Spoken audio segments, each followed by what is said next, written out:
আসসালামু আলাইকুম ওয়া রাহমাতুল্লাহি ওয়া বারাকাতুহু। আশা করি সকলে ভালো আছেন। আমি আলহামদুলিল্লাহ মোটামুটি ভালোই আছি। রেগুলার মতো আজকে নিয়ে এসে পড়লাম আমাদের এই মুরগির বাচ্চাগুলো। দেখেন বাচ্চাগুলো আলহামদুলিল্লাহ অনেক সুন্দর দেখা যাইতেছে, অনেক ভালো দেখা যাইতেছে। বাচ্চাগুলো অনেকেই অনেক রকম দাম বলতেছে নেওয়ার জন্য, কিন্তু আমি দিতে চাচ্ছি না। কারণ হলো বাচ্চাগুলো ছোট ও সবাই নিয়ে এরকমভাবে পালতে পারে না। যাদের অভিজ্ঞতা আছে তারা এগুলো পালতে পারে, আর যাদের অভিজ্ঞতা নাই তারা নিয়ে তারা মনে করে যে এটা ব্রুডিং করাইলে মনে হয় বাচ্চা স্বাভাবিক হয়ে যাবে।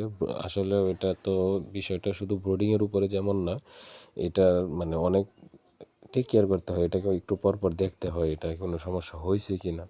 যারা পালন করেন তারা তো জানেন যে এটা আসলেও এই ছোট বাচ্চা আমরা তো মানে টাকার জন্য বিক্রি করে দিই, কিন্তু এটা তো আসলে ঠিক না।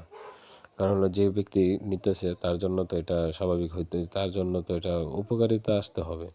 কারণ যে নিতেছে সে তো বলতেছে যে এই জিনিসটা তো ভালো একটা জিনিস নিয়ে আইছি।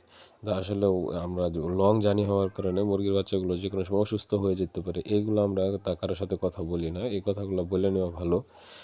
যারা এই যেভাবে মুরগির বাচ্চা বিক্রি করবেন তারা বা মুরগি যে যেটাই মানে উদ্যোক্তা হিসাবে যে যেটাই পালন করতেছেন ওইটার হিসেবেই আপনারা বলবেন যে লং জার্নিতে থাকলে চলাফেরার সময় যদি কোনো অসুস্থ হয়ে যায় তাহলে এটার দায়িত্ব আমাদের না। কারণ হলো যে আমরা তো ভালো জিনিস দিতেছি, কিন্তু এটা জানিয়ে লং জার্নি হওয়ার কারণে ওইটা সমস্যাটা হয়ে যায়।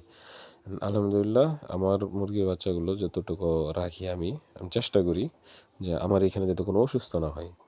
আপনারা আপনাদের এখানে এমনভাবে দেখবেন যেন কোনো সময় অসুস্থ না হয়, কোনো যাতে লস না হয়। আশা করি সকলে বুঝতে পারছেন আমার কথা। আমার ছোট্ট ফার্মটার জন্য দোয়া করবেন। আলহামদুলিল্লাহ এগুলো সাথেই থাকবেন। আশা করি সকলে ভালো জিনিসটা নেওয়ার চেষ্টা করবেন।